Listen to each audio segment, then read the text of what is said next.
Kita teruskan lagi bersama rakan kita Fatri Yahya yang berada di Melaka. Kalau tadi Fatri berkongsikan mengenai kisah masjid, dan sekarang ni dengannya Fatri ada perkongsian lain yang dikongsikan bersama kami, Fatri.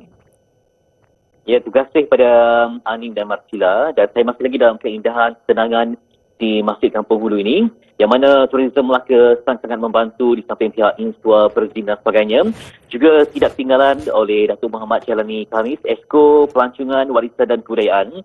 Sebab kita pun sedia arif ketika berlangsungnya Perintah Kolam Pergerakan Masyarakat ini, banyak kawasan yang masih lagi ditutup, termasuklah beberapa pusat budaya. Namun mereka memberikan keizinan dengan pembentukan SOP yang ketat supaya dapat juga kita gambarkan. Sebab ini penting, pertama kali sejarah Rasul di Malaysia, sayang kalau tidak terukai. Jadi segala sumber yang ada mereka beri laluan supaya dapat kita kembangkan dan jelmakan keindahan itu, termasuk dari segi aspek kebudayaannya, dondang sayang, nazam yang jarang orang dengar, dan juga pelbagai lagi keindahan, termasuklah di masjid-masjid tempat yang bersejarah yang jelas menggambarkan bahawa Melaka ini pernah menjadi satu tempat yang begitu agung sebagai lambang kesetaraan Islam yang begitu bersejarah. Jadi sebagai perkongsian pertama, saya akan kongsikan kita membuat dengan Datuk Esko Pasukan Warisan dan Kebudayaan, juga tentang sikit alunan dondang sayang sempat kami rakamkan untuk membuktikan bahawa di sinilah bumi yang penuh dengan sejarah, bumi yang penuh dengan warisan mempesona. Kita saksikan sikit temubuhan rangkuman visual ini.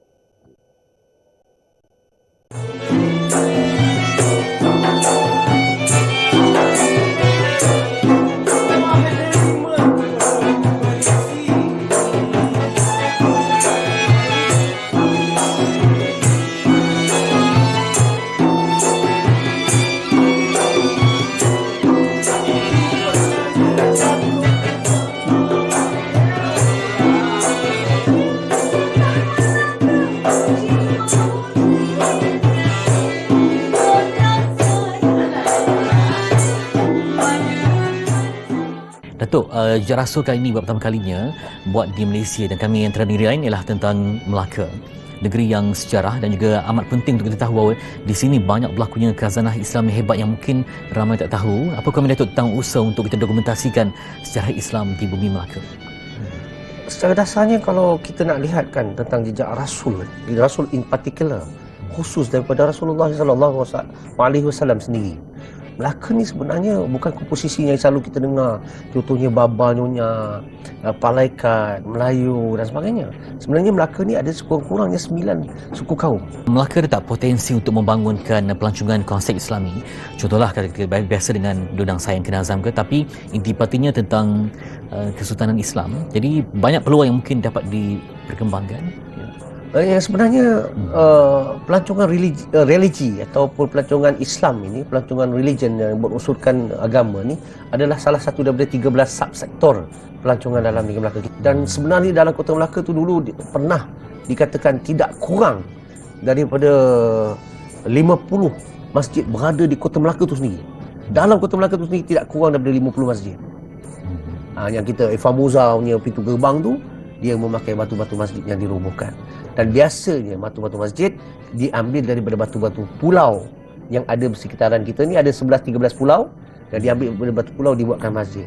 Jadi harapan Datuk kepada Jejak Rasul supaya dapat dokumentasikan sesuatu yang baik, bermakna, membuka mata dan minda serta iman, sebab ia tengah bulan Ramadan kan, supaya Islam ini dapat kembali disuburkan, bukan hanya dalam kehidupan tapi dalam semua aspek.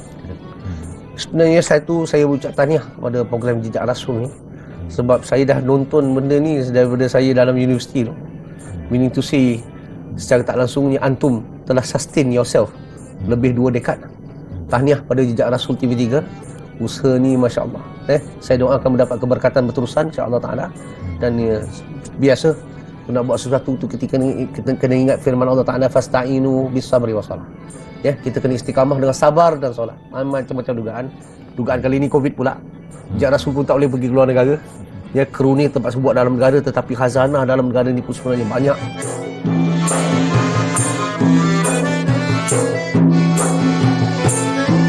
Dagang-dagang Kota Melaka, burung nuri darilah Makassar. Ketua jodohnya ada, takkan lari gunung dikejar. Tapi indah Melaka. Dan saya rasakan bila masuk ke tempat yang sebenarnya saya sampai di Melaka, bak kata penyanyi Rizwan yang akan muncul lepas ini, adakah ini mimpi?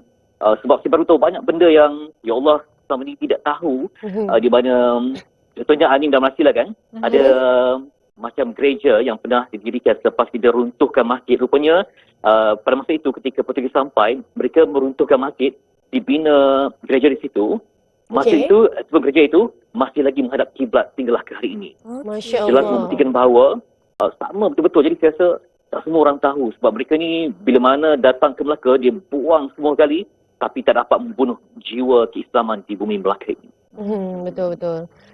Fitri, kita sebenarnya kan betul juga hikmahnya adalah kalau tidak terjadinya COVID ni mungkin tidak dapat kita mendalami betul-betul kan hazanah yang ada di bumi kita. Terima kasih Saya Fitri. tiba jatuh cinta balik dengan Malaysia. Dah jatuh cinta tapi jatuh cinta lagi. Sekali lagi jatuh cinta. berkali-kali. Nanti balik kongsikan bersama dengan kami apa lagi yang menarik sepanjang perjalanan anda, okey? Terima kasih InsyaAllah. Fitri. InsyaAllah jaga diri. Sampaikan salam kami juga buat kru Jejak Rasul. Itu kan sebenarnya banyak kan benda menarik, khazanah-khazanah yang belum lagi diterokai yang ada di dalam negara kita kan. Sebenarnya negara kita kaya dengan budaya dan juga hazanah. Tapi inilah kesempatannya yang dapat dicari untuk kita mendalami apakah sebenarnya yang di sebalik hazanah dan juga budaya kita. Okey.